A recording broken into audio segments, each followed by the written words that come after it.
Hey, kembali lagi di channel Kebuts Film. Kecil, kuning, dan banyak minion. Mayolah nasi goreng, kecap manis. Dalam filmnya yang kedua ini menceritakan tentang perjuangan Gru dan para minion mencuri batu yang berisi kekuatan super. Berbekal ambisi menjadi penjahat terhebat, apakah Gru berhasil? Penasaran? Seperti biasa langsung simak videonya.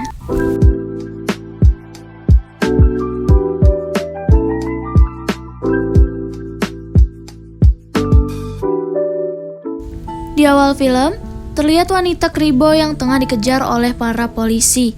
Wanita itu berhasil kabur ke markas mereka yang ternyata wanita tersebut merupakan komplotan penjahat Vicious Six yang dipimpin penjahat legendaris bernama White Knuckles. Mereka semua berencana mencuri batu zodiak yang berisi kekuatan super. Singkatnya, setelah menghadapi berbagai rintangan, Wild, si pemimpin, berhasil mengambil batu zodiak. Namun, Belle bersama teman-temannya yang lain malah melakukan pengkhianatan. Mereka menganggap Will sudah terlalu tua untuk menjadi pemimpin. Film pun dimulai. Suatu hari di tahun 1970, di sekolah dasar Dance Rider Disco, satu persatu anak ditanyai cita-cita oleh guru mereka. Sampai ada satu anak bernama Gru yang bercita-cita ingin menjadi penjahat terkuat di muka bumi. Sepulangnya dari sekolah, Gru dijemput oleh para minion. Mereka memutuskan untuk bersenang-senang, melempar bola kentut, bermain game dengan cara yang curang untuk mendapatkan banyak sekali hadiah. Sesampainya di rumah, Gru mendapat rekaman yang berisi undangan wawancara menjadi penjahat dalam Vicious 6 untuk menjadi member Vicious 6, penjahat di awal film. Merasa sangat senang, Gru pun menemui para minion untuk memberitahukan tentang wawancara tersebut. Para minion memanggil Gru dengan sebutan mini boss. Mengingat besok adalah hari yang sangat istimewa untuk Gru memutuskan untuk beristirahat. Namun Bob, salah satu minion, tidak bisa tidur dan meminta agar tidur bersama Gru dengan bahasa Indonesia. Mayolah nasi goreng, kecap manis. Kebesokan harinya di TV diberitakan bahwa Vicious Six akan melepas kekuatan batu zodiak terkuat. Wild, yang ternyata masih hidup, marah melihat siaran TV itu karena telah dihianati oleh timnya sendiri. Sementara di rumah, Gru bersiap untuk wawancara. Saat ingin OTW, Gru tidak memperbolehkan para minion untuk ikut. Karena itu, para minion mengikutinya secara diam-diam. Sesampainya di sana, Gru diberikan senjata ciptaan Dr. Nefario yang nantinya akan menjadi asisten dari Gru dewasa. Dr. Nefario juga mengantarkan Gru ke tempat wawancara. Gru mendapat urutan pertama. Para Vicious Six yang melihat Gru sebagai anak kecil lalu menyuruh Gru untuk pulang. Pulang aja deh. Karena merasa kecewa dan ingin membuktikan bahwa dia adalah penjahat terbaik, saat para Vicious Six lengah, Gru mengambil batu zodiak dan menjadi buronan para Vicious Six. Gru lalu kabur bersama para minion yang dari tadi mengikutinya. Hampir tertangkap, Gru lalu memberikan batu tersebut ke Otto, salah satu minionnya. Dan ternyata, kejadian tersebut disaksikan oleh Wild. Singkatnya, Gru berhasil kabur. Di rumah, Gru merencanakan ingin mengembalikan batu itu ke Belle agar mendapat pengakuan dan diterima di Vicious Six. Namun, rencana itu harus ditunda dikarenakan Otto malah menukar batu zodiak yang asli dengan batu mainan ke salah satu anak kecil yang sedang berulang tahun. Merasa sangat marah, Gru lalu langsung memecat para minion. Kevin, si minion tinggi, lalu memohon kepada Gru untuk tidak dipecat. Namun Gru tetap bersikeras, dan saat itu juga Kevin melihat Gru ditarik oleh seseorang dari mobil. Gru ternyata diculik oleh Wild. Gru dipaksa menyerahkan batu zodiak di kediamannya Wild. Karena batu asli telah hilang, Gru memberikan mainan batu ke Wild. Melihat hal ini, Wild lalu menelpon para minion dan mengancam Kevin dan para minion yang lain. Jika ingin Gru baik-baik saja, mereka harus membawa batu zodiak ke Wild di Francisco dengan batas waktu 2 hari.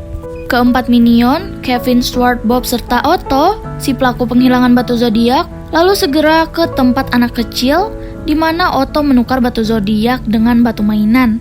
Saat semuanya menemui si anak, Otto yang di luar malah salah fokus melihat paman dari si anak kecil yang memakai batu zodiak tersebut sebagai aksesoris. Otto lalu segera mengejar paman si anak kecil, sedangkan Kevin, Stuart, dan Bob setelah tahu faktanya bahwa batu zodiak itu diserahkan kepada paman si anak, mereka memutuskan untuk langsung pergi ke Francisco tanpa memperdulikan Otto dan batu zodiak, dengan tujuan langsung menyelamatkan Gru dan tidak mengembalikan batu zodiak itu. Secara bersamaan, Vicious Six bersiap untuk menggerebek rumahnya Gru. Para minion lalu menyamar sebagai pilot untuk bisa naik pesawat, dan mereka berhasil mendarat di Francisco dengan sangat lancar.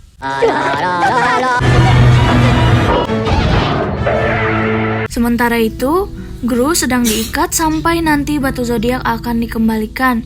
Jika tidak dikembalikan, Gru akan terbelah-belah. Otto terpantau masih mengejar si paman anak kecil, sedangkan Kevin, Stuart, dan Bob yang sudah sampai di rumahnya Walt lalu melihat anak buahnya Walt yang berjaga di depan rumah tersebut. Para minion lalu menyamar, namun sia-sia. Mereka dikejar dan disiksa. Namun untungnya ada ibu-ibu ahli kungfu yang menyelamatkan mereka semua. Terkagum-kagum melihat ibu-ibu tersebut, para minion meminta diajarkan kungfu, dan si ibu menyetujui untuk mengajarkan mereka. Secara bersamaan, Vicious Six sudah menggerebek rumahnya Gru. Para minion yang lain lalu memberitahu Gru diculik oleh Wild di Francisco. Karena itulah, Vicious Six langsung menyusul ke Francisco. Sedangkan anak buahnya Wild memutuskan untuk berhenti karena mereka tidak mendapat bayaran dari Wild. Wild yang kesepian lalu menjadikan Gru sebagai tim, bukan lagi sebagai tawanan. Otto akhirnya berhasil mendapat batu zodiak dan segera tancap gas ke Francisco bersama si paman yang juga mau ke sana. Latihan hari kedua Kevin, Stuart, dan Bob, mereka diajarkan aungan kodam. Hari demi hari, mereka terus berlatih agar bisa menyelamatkan Gru. Namun mereka yang merasa siap, tiba-tiba saja pergi untuk menyelamatkan Gru. Namun kenyataannya mereka belum benar-benar siap. Sebagai tim barunya Wild, Gru diberikan misi pertama oleh Wild untuk merampok bank penjahat. Bersama, mereka melancarkan rencana dan berhasil melakukan pencurian. Malam harinya, Kevin, Stuart, dan Bob menyelinap di rumahnya Wild bersamaan dengan datangnya Vicious Six yang menghancurkan rumah Wild. Karena Wild tidak ada di rumah, mereka lagi-lagi melakukan pencarian. Tak lama kemudian, Wild yang melihat rumahnya merasa putus asa karena ia sadar diri ia sudah tua, karena itulah ia dikhianati oleh timnya. Gru yang mencoba memotivasi dan memberikan semangat malah diusir oleh Wild. Singkatnya, saat di perjalanan, akhirnya Gru bertemu dengan Otto. Secara bersamaan, Vicious Six juga menemukan Gru dan Otto. Mereka lalu mengikat Gru dan menggunakan kekuatan batu zodiak. Vicious Six berubah menjadi monster yang tak tertandingi. Melihat Gru yang ingin kabur, Belle yang telah berubah menjadi naga mengikat kedua tangan Gru di jam besar supaya nanti tangan Gru bisa putus. Stuart, Bob, dan Kevin yang ingin menyelamatkan Gru malah diubah menjadi hewan. Wild juga datang dan berkolaborasi bersama minion-minion untuk mengalahkan Vicious Six. Dalam pertarungan yang sangat sengit ini, saat di pojokan, para minion akhirnya berhasil menggunakan jurus kodam mereka dan mengalahkan para monster. Sedangkan Gru yang lengannya hampir putus berhasil diselamatkan oleh Otto. Wild yang sedang membantu mengambil batu zodiak dari Belle, namun naasnya ia berakhir dengan luka bakar yang sangat parah. Sekali lagi, para minion mengeluarkan jurus kodam mereka dan berhasil merebut batu zodiak. Setelah benar-benar mengalahkan Vicious Six, minion berubah ke wujud aslinya dan Wild dibawa ke mobil ambulans. Beberapa saat terlihatlah acara pemakaman Wild yang sudah meninggal. Namun ternyata Wild masih hidup. Ia memalsukan kematiannya agar tidak menjadi buronan polisi. Mengetahui fakta ini, Gru langsung sangat senang dan mereka pergi bersama-sama. Itulah alur cerita dari film Minion 2 Rise of Gru. Aku harap kalian enjoy dan sampai jumpa lagi di video berikutnya. Bye bye.